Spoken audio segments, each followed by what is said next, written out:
2017, j'ai entrepris un processus pranique de 21 jours accompagné par Henri Montfort, à l'issue duquel j'étais considéré comme étant pranique, c'est-à-dire que j'étais en mesure de me nourrir exclusivement de prana, donc pas plus me nourrir de nourriture solide en ne buvant que de l'eau ou des liquides. Et durant les 2 mois qui ont suivi ce processus, donc en juillet et en août 2017, cette période que j'ai appelée pour moi la période d'intégration, je me suis retrouvé paradoxalement dans une forme de boulimie ou d'alimentation compulsive, donc j'avais envie de manger beaucoup, et forcément ça a eu des influences énormes sur mon état psychique, sur mon état physique, sur mon état émotionnel. Mais sur cette période de 2 mois, ça s'est relativement vite stabilisé quand même pour arriver à terme à une sorte de dégoût et de rejet de la nourriture. C'est-à-dire que j'avais vraiment plus envie de manger, je voyais très bien que ça ne m'apportait pas grand-chose, que ça me déstabilisait, donc j'ai eu une sorte de rejet face à la nourriture solide. C'est comme si, durant cette période, j'avais besoin de prendre conscience des effets que la nourriture pouvait avoir sur mon corps, en tout cas même sur tous les niveaux de mon être, c'est-à-dire sur mon corps physique, sur mon corps émotionnel, sur mon corps mental et même sur mon corps spirituel. 3 mois après le début du processus de 21 jours, c'est-à-dire en septembre 2017, j'ai repris la nourriture pranique. En tout cas, j'ai refait un processus de 21 jours seul, chez moi. Et ce processus a finalement duré 40 jours. Donc j'ai pris conscience durant ces 40 jours d'une très forte addiction au sucre. Et également ont émergé au niveau de ma conscience toutes sortes de fausses croyances, de peurs et de mensonges que je me faisais à moi-même et auxquels j'étais confronté. Le matin du 41e jour, à mon réveil, une pensée m'a traversé l'esprit. Et cette pensée était: est-ce que l'orgueil va te permettre d'atteindre ton but? Aujourd'hui, nous sommes 9 mois après le début de mon processus. Et c'est une période, c'est un cap symbolique, dans le sens où 9 mois représentent le temps de l'incubation chez l'humain. Est-ce que le mensonge va te permettre d'atteindre tes objectifs? Donc je pense que aujourd'hui les choses sont relativement stabilisées. J'ai trouvé un équilibre dans cette forme d'alimentation et elle va probablement encore évoluer dans le temps. J'ai aucun doute là-dessus, mais je suis serein, je suis beaucoup plus léger et beaucoup moins dans le contrôle par rapport à tout ça. Et la question qui a suivi était pourquoi tu veux devenir pranique? Et je me laisse guider, mais je vois bien que les choses évoluent progressivement, doucement, et que c'est tout juste que ce processus en réalité continue, mais qu'après cette phase de 9 mois, et ça c'est important, une réelle stabilisation s'est mise en place. Alors les réponses qui sont venues spontanément étaient parce que je me sens mieux, parce que ça m'apporte de l'énergie, du bien-être, parce que j'ai plus de temps pour moi puisque je dors moins, parce que c'est mieux pour ma santé physique, émotionnelle, mentale et spirituelle, parce que ça me permet de me sentir dans l'unité, hors de la dualité, en accord avec moi-même, en accord avec le monde, en connexion avec tout ce qui m'entoure, et que c'est également un chemin vers l'éveil.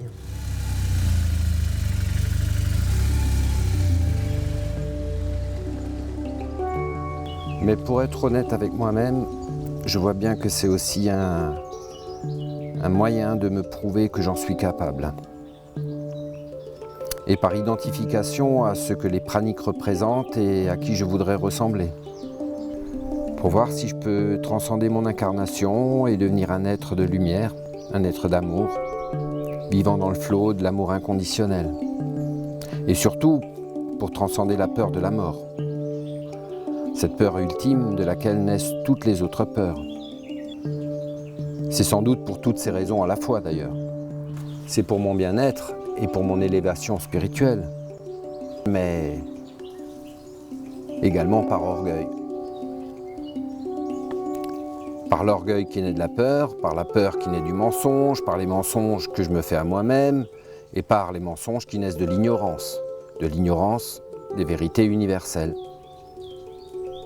Et pourtant, il est évident que ni l'orgueil, ni la peur, ni le mensonge ne pourront m'aider à devenir pranique. Et à défaut de connaître les vérités universelles et de me libérer de l'ignorance, j'ai cherché un peu plus loin quels étaient les mensonges qui alimentaient mon orgueil et qui pouvaient freiner mon approche pranique, voire même la bloquer complètement.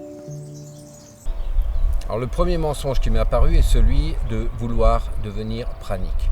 Rien que dans cette phrase, déjà se cachent 3 mensonges. Vouloir, devenir et pranique.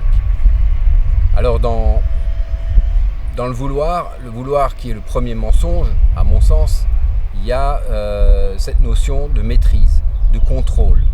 Il y a le mental. Et pour accéder à cette réalité pranique, je pense tout simplement qu'il n'y a qu'une chose qui est vraiment possible, c'est le lâcher prise. Derrière devenir se cache le deuxième mensonge, parce que je ne peux tout simplement pas devenir ce que je suis déjà. Parce qu'en réalité, je suis déjà pranique. Et dans l'absolu, c'est-à-dire du point de vue du grand tout dans l'univers, que ce soit les minéraux, les végétaux, les animaux, les humains et les surhumains, tout le monde est déjà pranique. Oui, pour moi, dans l'absolu, tout être vivant est pranique. Mais ça ne signifie pas que dans son incarnation, il soit en mesure de vivre cet état pleinement. Parce que pour le vivre pleinement, il faut le vivre en pleine conscience. Et c'est bien là qu'est le problème, de vouloir contrôler, de vouloir maîtriser. Car ce n'est pas un état qui peut être atteint par le contrôle ou la maîtrise. Il ne peut être atteint que par la conscience de qui on est dans l'instant. Pas de ce qu'on était dans le passé et pas de ce qu'on sera dans le futur, mais dans la conscience de qui on est ici et maintenant. Et un être dont la conscience est suffisamment expansée pour être en connexion avec la conscience unique n'a pas besoin de nourriture extérieure. Il est nourri par le seul fait d'être en vie. C'est le cas des êtres qu'on appelle les êtres de lumière par exemple. C'est le cas de tous les êtres immatériels qui vivent autour de nous dans l'univers. Et c'est le cas également pour chacun d'entre nous, en tout cas pour ce qui est des êtres spirituels que nous sommes entre 2 incarnations. Donc je ne parle pas de la conscience terrestre et humaine, je parle de la supraconscience, c'est-à-dire de la conscience d'être conscient et de la conscience qui nous permet d'être en lien direct avec la conscience unique, la conscience du grand tout, la conscience qui a tout créé. Et c'est bien là que les choses se compliquent, parce que si cette réalité est une réalité absolue, elle ne l'est pas d'un point de vue relatif, c'est-à-dire humain et terrestre. Les choses sont quand même un peu plus compliquées à notre niveau dans l'incarnation.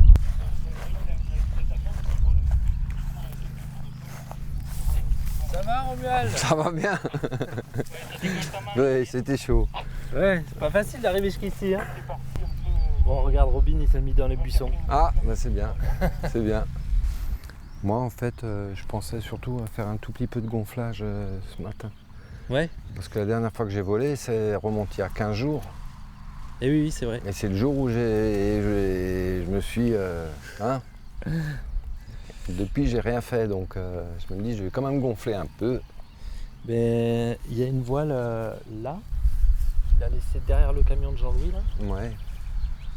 Comme dit, hein, moi si je vole pas ce matin, c'est pas grave. L'essentiel, c'est que je reprenne un tout petit peu mes repères, tu vois. Que... Et oui, refaire un petit coup de sensation, là, pour Et ça va, tu l'as pas trop mal vécu, l'autre fois on n'a pas eu trop le temps d'en parler. Non, écoute, la grosse frayeur sur le coup, mais C'est vrai que les conditions étaient sympas, et c'est vrai que c'est toujours sympa quand on est en altitude et tout ça, même si ça bouge un tout petit peu, ça va. Le problème c'est de prendre comme ça des déclenchements thermiques près du sol. C'est pour ça qu'en général les premiers vols, enfin c'est pas les premiers vols, hein, t'étais à combien de vols? 12. 12 vols. Voilà, 12 vols, c'est encore, on n'a pas encore les réflexes d'un pilote, quoi. Non. C'est-à-dire que là, en fait, ce qui s'est passé, c'est que tu es rentré dans une bulle thermique assez forte. Donc ta voile, elle part derrière. Et après, ce qu'il faut faire, c'est quand la voile, elle plonge et que toi, t'as pas fait, je te l'ai dit à la radio, mais le temps que tu réagisses, tu l'as pas vraiment fait, c'est de faire une tempo, quoi. Vraiment freiner sa voile pour éviter qu'elle te dépasse devant et qu'elle se ferme, tu vois. Et là, c'est ce qui s'est passé, en fait. Et elle s'est fermée que d'un côté. Donc c'était le côté droit qui s'est fermé et on a tourné comme ça sur un tour.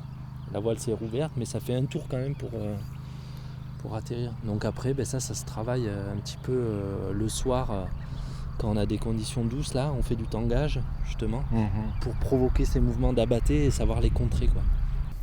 Et c'est là qu'apparaît en fait le troisième mensonge dans la petite phrase de 3 mots devenir pranique, c'est pranique. Parce que dans l'absolu, la seule nourriture dont on se nourrit, c'est l'énergie de vie, c'est l'énergie d'amour, c'est l'énergie qu'on a au fond de nous-mêmes, quoi. C'est l'énergie que le grand tout a consciemment matérialisée en chacun de nous, en chaque être vivant dans l'univers. Et cette nourriture n'est pas extérieure à nous, elle est vraiment au fond de nous, quoi. C'est l'amour absolu, l'amour de soi, ça nous permet en fait de connecter vraiment l'amour absolu et connecter cette nourriture, cette énergie de vie, cette nourriture de vie, cette nourriture qui est l'amour, quoi.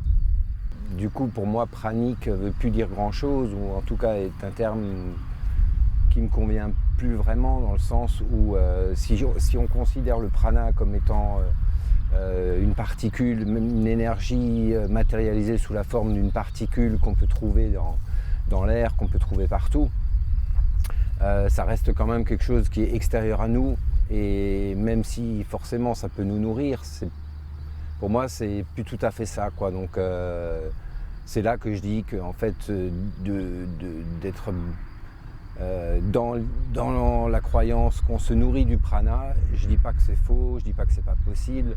Je dis que dans ma croyance aujourd'hui, se nourrir du prana, c'est un mensonge. Mais c'est un mensonge que je me fais, et ça, c'est vraiment une croyance qui m'est personnelle. Donc en ce sens, je dirais plutôt maintenant qu'avec du recul et avec l'expérience, je dirais plutôt que en fait, tout être vivant dans l'univers se nourrit de l'amour absolu, se nourrit de l'énergie de vie.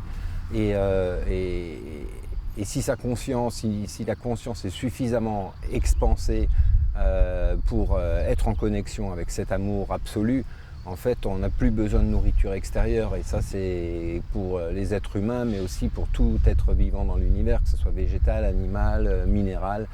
On n'a plus rien besoin d'extérieur à nous-mêmes, quoi. Et j'irais même encore un peu plus loin, parce que je dirais qu'on n'a pas besoin de nourriture solide, mais on n'a pas plus besoin d'eau, on n'a pas plus besoin d'air. Donc dans l'absolu, mais ça c'est l'absolu, c'est pas le relatif d'un point de vue terrestre et incarné, d'un point de vue absolu, je pense que tout être vivant n'a pas besoin de nourriture extérieure solide, n'a pas besoin d'eau et n'a pas besoin de respirer non plus, quoi. Mais ça c'est vraiment d'un point de vue absolu. Donc pour nous les humains, être incarnés et vivant dans la matière, les choses sont quand même un peu différentes. Là on est sur un point de vue relatif. Donc du coup, étant dans la matière, il y a cette limitation, je pense, dans l'expansion de la conscience, dans l'ouverture complète de la conscience. Mais après, c'est une question de degré, de degré d'ouverture de conscience qui permet d'accéder à un certain degré de nourriture d'amour de soi ou nourriture de soi, quoi. Et en fait, je pense que ce concept est relativement facile à comprendre et à intégrer dans le sens où on a tous vécu ça, touché à ça du doigt à un moment donné, c'est-à-dire de se nourrir de l'amour de soi, de se nourrir de l'amour absolu, de se nourrir de soi, de se nourrir de l'amour. Parce qu'en réalité, on se nourrit vraiment de ce qui nous rend heureux, de ce qui active cette vitalité, cette énergie de vie, cet amour, c'est ce qui nous rend heureux, ce qui nous met en joie. Et ça, oui, que ce soit pour chaque personne, c'est différent, mais que ce soit une balade en forêt, que ce soit tomber amoureux, que ce soit avoir un beau paysage, que ce soit être avec des amis, ça n'a aucune importance. Mais tout ce qui nous rend heureux, tout ce qui nous met dans la joie, pour moi, c'est ce qui nous nourrit vraiment, quoi, qui nous nourrit pleinement et en conscience. Voilà, donc dans ces 3 petits mots, dans cette petite phrase « vouloir devenir pranique »,« je veux devenir pranique », voilà, il y a toute une foultitude de mensonges qui se promènent derrière chaque mot, derrière vouloir, derrière devenir, derrière pranique. Et quand je dis mensonge, en fait, c'est plus en fait des fausses croyances, et en tout cas c'est dans ma manière de l'exprimer, c'est des mensonges qui sont vraiment liés à l'ignorance, qui sont liés à l'ignorance des vérités universelles. Il y a aussi tous ces mensonges qui sont liés à notre aspect culturel, à notre aspect éducatif, mais aussi à nos mémoires cellulaires, à nos vies antérieures, à notre cerveau reptilien qui depuis des millions d'années a enregistré des choses, et ces choses-là sont encore en nous, et on vit avec. Donc c'est en fait ouvrir sa conscience, c'est expanser sa conscience, mais c'est aussi se débarrasser de ces schémas-là, et donc d'arriver à une forme de reprogrammation de notre cerveau reptilien et de notre système cellulaire. Je dirais que ce n'est pas catastrophique, au sens où c'est des mensonges qui font partie d'une programmation, et chaque programmation, à partir du moment où elle a été mise en place, à partir du moment où on a été programmé, il n'y a aucune raison qu'on ne puisse pas se déprogrammer, se reprogrammer. Donc je pense que le travail pour moi aujourd'hui d'un processus pranique, d'une installation pranique, c'est ça, c'est travailler sa déprogrammation cellulaire, sa déprogrammation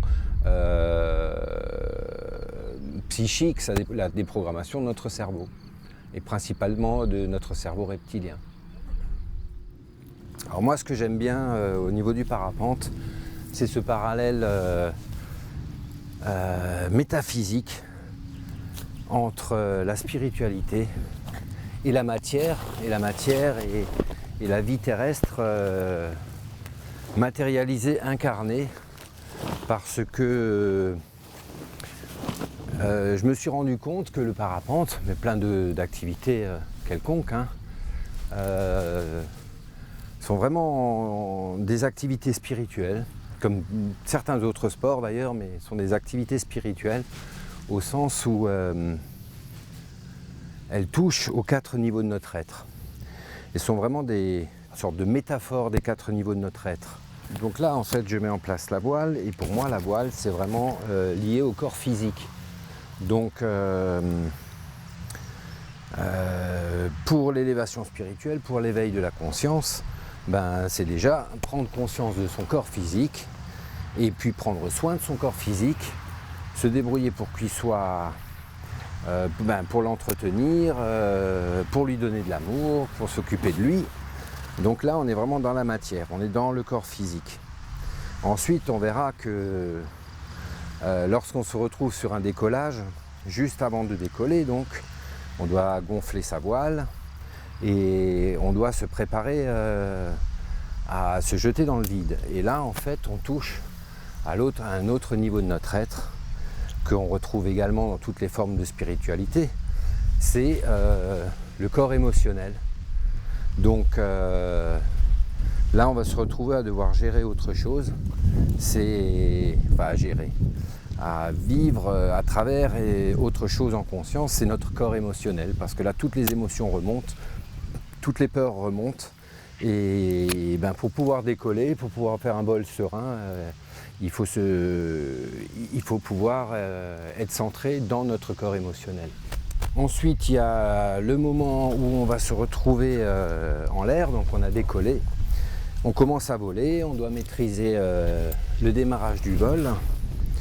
On doit commencer à prendre les manettes en main pour pouvoir se diriger, pour pouvoir gérer un peu notre vol.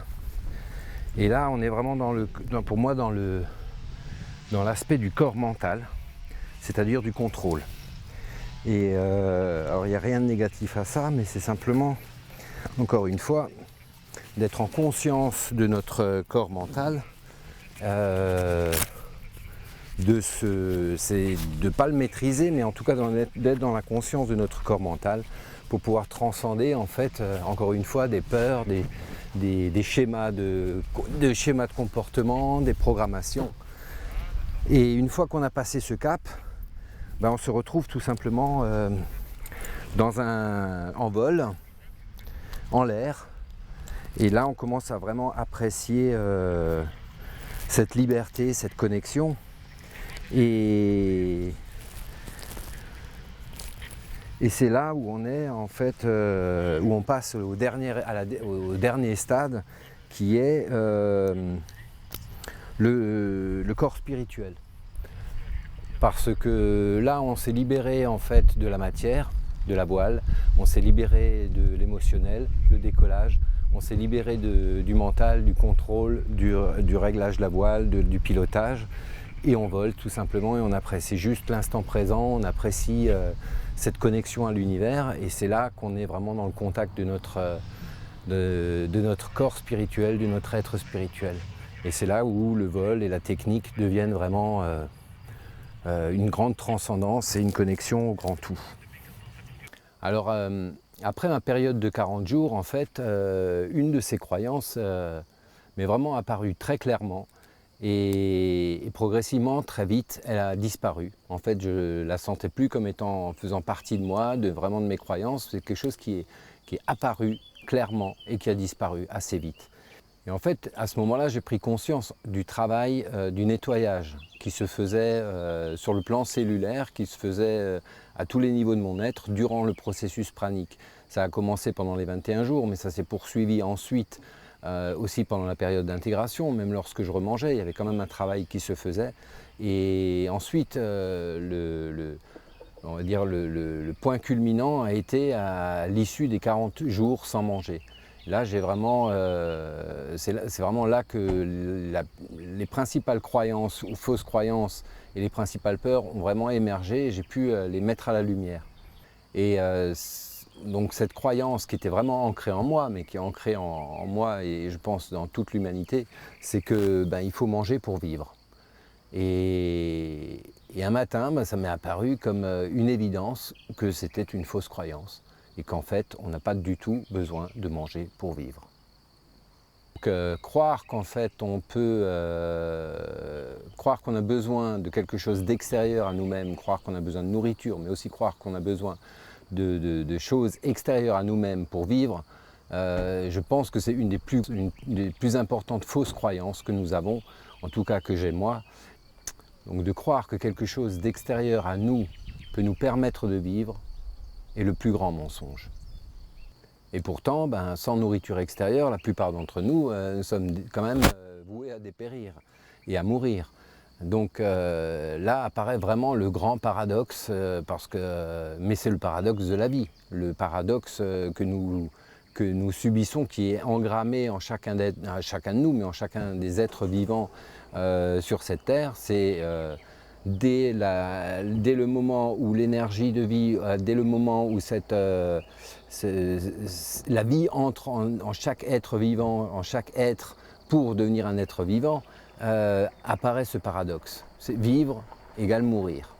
Donc c'est vraiment le paradoxe de la vie incarnée, c'est le paradoxe de la vie sur Terre. Et ce paradoxe, c'est aussi que nous sommes matière et que nous avons besoin de la matière pour vivre.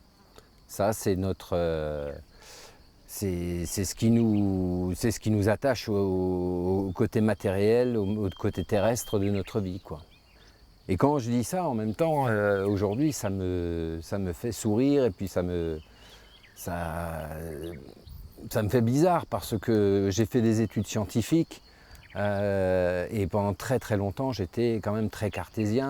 Je partais du principe que si je voyais, qu'il fallait que je voie quelque chose pour que ce soit réel, il fallait que je puisse entendre quelque chose pour que ça soit vrai. Aujourd'hui, tout ça, effectivement, a changé en moi. Et durant mes études scientifiques, on avait déjà abordé pourtant la physique quantique, mais bon, c'était il y a 30 ans et je pense qu'à l'époque, c'est évident qu'à l'époque, les consciences n'étaient pas aussi expansées et n'étaient pas aussi élevées qu'aujourd'hui. Donc la science était un peu en retard par rapport à ça, en tout cas la science quantique. Aujourd'hui, effectivement, les consciences s'ouvrent de plus en plus et il est évident que du coup la science suit en fait le mouvement. L'ouverture de conscience permet aussi à la science d'avancer et du coup de rentrer sur ce chemin qui est de la science quantique et d'avancer dans des nouvelles connaissances, dans des nouvelles approches. Mais pour moi, ce qui a été important, ce qui a été vraiment un déclencheur, c'était la rencontre en fait avec un chaman qui m'a initié pendant une année à ces pratiques, à ces connaissances, et qui m'a permis vraiment d'aborder la vie d'une autre manière et de surtout voir les choses sous un autre angle. Et du coup de ne plus être bloqué dans ce qui était la matérialité de nos êtres et la matérialité du monde. C'est-à-dire d'être dans une connexion bien différente et justement d'être en connexion avec des êtres qui sont dématérialisés ou qui ne sont pas matérialisés en tout cas. Et des êtres qu'on ne peut palper, qu'on ne peut voir, qu'on ne peut entendre avec nos sens habituels. Et c'est comme ça, c'est vraiment comme ça que j'ai abordé mon expérience pranique dès le départ, d'être dans l'observation, d'être dans la compréhension et d'être vraiment dans une forme de recherche, c'est-à-dire d'être vraiment attentif à tout ce que je vivais, à tout ce qui se passait en moi, à tout ce qui évoluait en moi, à tout ce qui se modifiait en moi. Et pour moi, en fait, ce qui est important quand même dans toute expérience, pour qu'elle soit validée, on va dire, d'un point de vue scientifique, même si c'est un point de vue scientifique quantique ou métaphysique, c'est qu'une expérience, pour qu'elle soit validée, à mon sens, doit être reproductible. Mais d'un autre côté, je sais bien également que c'est pas dans le contrôle qu'on peut obtenir les choses, mais c'est vraiment dans le lâcher prise. Dans le lâcher prise, dans l'instant présent, dans la connexion à cet instant précis dans lequel on est dans la vie et que toute analyse, que toute interprétation, que toute observation finalement peut nous aider à avancer sur le plan quantique, sur le plan scientifique, mais que tout est dans l'instant présent, tout est dans le lâcher prise. J'ai donc avancé sur cette expérience pranique en scannant un peu toutes ces expériences, toutes ces modifications, tous ces changements durant les 9 mois qui ont précédé. Donc depuis le premier jour où j'ai fait les 21 jours jusqu'à aujourd'hui, donc à peu près 9 mois. Et j'ai bien vu qu'en fait mon intuition dès le départ m'avait déjà guidé sur ce chemin, dans cette recherche, mais il m'a fallu quand même du temps pour le comprendre et pour l'intégrer. C'est que déjà dès le départ, je parle de vouloir contacter la peur ultime pour la nettoyer, pour m'en libérer. La peur ultime qui est la peur de la mort. Et ça, c'est devenu, même progressivement, le leitmotiv de mon expérience. C'est-à-dire que lorsque j'ai fait les 40 jours, pour moi, c'était vraiment contacter cette peur, pouvoir la voir, pouvoir la sentir et pouvoir en fait m'en libérer. Mais là aussi, aujourd'hui, je vois à quel point c'était un mensonge. Je vois à quel point c'était peut-être même le plus grand des mensonges. Peut-être encore un mensonge qui va plus loin que le mensonge qui est engrammé en nous, en moi, de la nécessité de manger, de se nourrir d'aliments extérieurs pour vivre. Là, c'est la peur de la mort. Moi, c'était mon truc pendant 9 mois et en fait, je me rends compte que c'était vraiment, encore une fois, un mensonge. En tout cas, je vois que c'est vraiment un mensonge que je me faisais à moi-même. Parce qu'en réalité, je vois que j'ai pas peur de la mort. J'ai jamais eu peur de la mort, en fait, en réalité. Mais là où c'est vraiment intéressant, c'est que je me suis vraiment rendu compte et j'ai ramené à ma conscience le fait que c'était de la vie que j'avais peur. C'était pas de la mort. C'était la vie qui me terrorisait, c'était la vie qui m'effrayait. C'était pas la mort. En réalité, je vis que de ce qui est à l'intérieur de moi. Je ne vis que grâce à l'énergie de vie qui est en moi.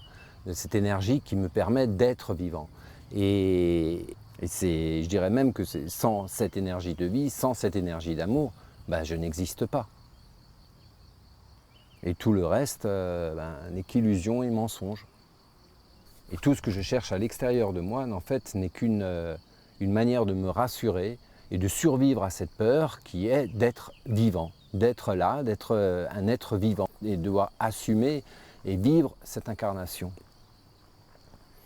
C'est-à-dire d'assumer cette responsabilité d'être incarné, cette responsabilité humaine et terrestre. Parce qu'en vérité, chaque incarnation, qu'elle soit humaine, qu'elle soit animale, végétale, minérale, chaque incarnation est une grande responsabilité, une responsabilité envers soi, une responsabilité envers son esprit, envers son âme, une responsabilité envers le monde, envers l'univers, une responsabilité envers Dieu.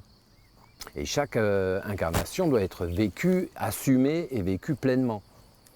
Je dois avant tout la vivre et l'assumer d'un point de vue relatif, c'est-à-dire du point de vue de mon être terrestre, humain, matériel, et de l'assumer au quotidien dans la matérialité de mon être.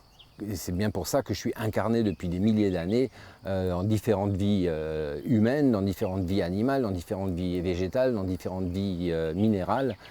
C'est justement pour avancer dans l'expansion de ma conscience et avancer dans cette manière d'assumer cette vie terrestre. Aujourd'hui, c'est ça que je vois vraiment, c'est mon travail est d'assumer mon incarnation. Je suis là pour nourrir et expanser ma conscience. Je suis là pour nourrir et expanser la conscience du grand tout, la conscience divine. Et du fait, toute expérience terrestre et humaine doit être vraiment vécue pleinement et vécue autant que possible, libérée de l'orgueil, libérée de nos peurs, libérée du mensonge. Elle doit être vécue pleinement dans l'humilité, dans la tolérance.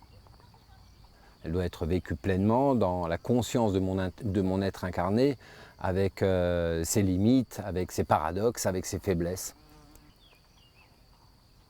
Et vivre, c'est tout simplement être qui je suis, être qui nous sommes, parce qu'en vérité, tout être vivant est déjà harmonie, paix, joie, santé, abondance, amour.